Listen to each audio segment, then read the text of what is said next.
Just as I am without one plea, but that thy blood was shed for me, and that thou bidst me come to thee, O Lamb of God,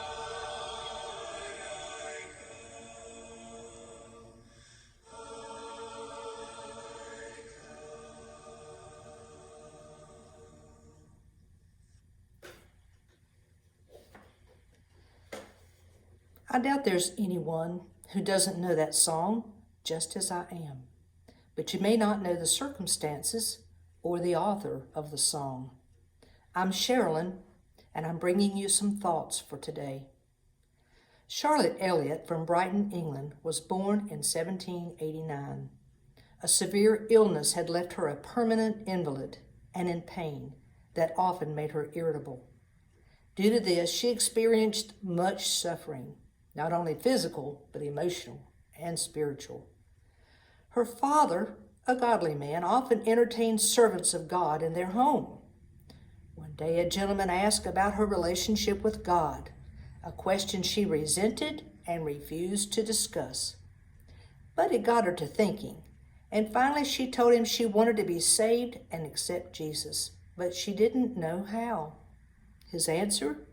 Why not come just as you are? These words made a world of difference to her. Sometime after that, her nephew, a minister, described her ill health as the cause of seeming uselessness in her life. Around her, she watched others in unresting service for God. She could do nothing. When she was 45, her brother, also a minister, conceived a plan of St. Mary's Hall, a school designed to give a higher education to the daughters of ministers at a nominal cost. As we at most churches would expect, there came a plan to hold a bazaar to raise money for the project.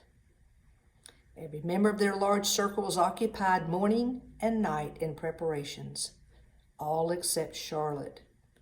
She had the interest and desire to participate, but was just physically unable to help. The night before the bazaar, she couldn't sleep. She was kept awake by distressing thoughts of her apparent uselessness.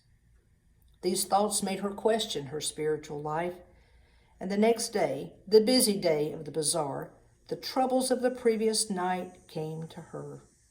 The feelings were so forceful that she felt they must be conquered in the grace of God.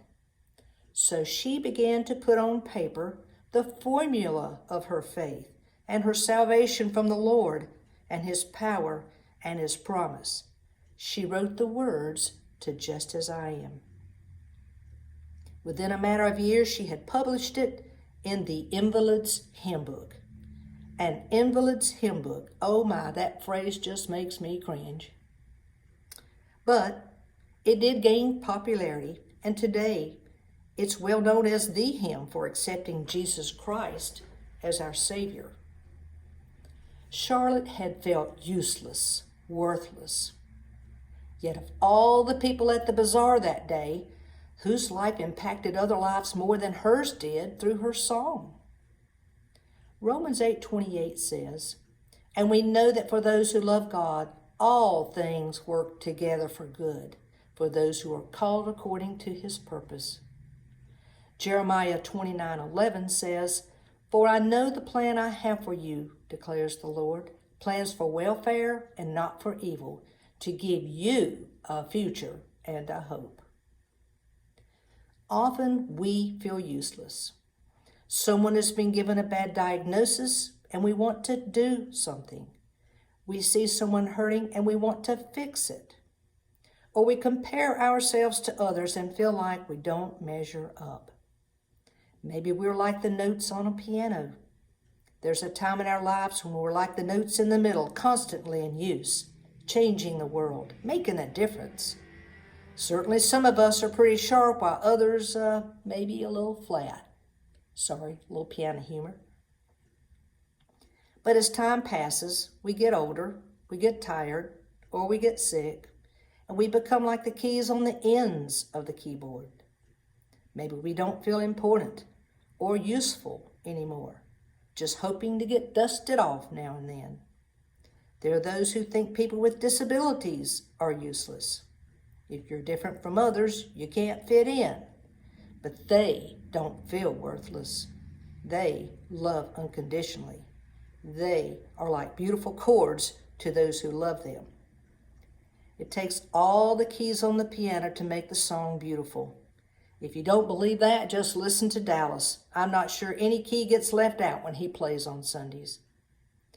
God uses each and every one of us.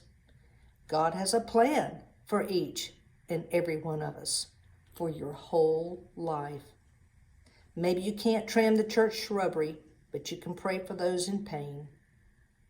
Maybe you can't crochet prayer shawls for those needing tangible love, but you can donate school supplies. Maybe you can't contribute much to the offering plate, but you can call somebody who needs to hear a friendly voice. Charlotte did what God calls us to do. Reach inside and find the gifts that He has given to us. Reach outside and share that gift with someone else. Have a wonderful Wednesday.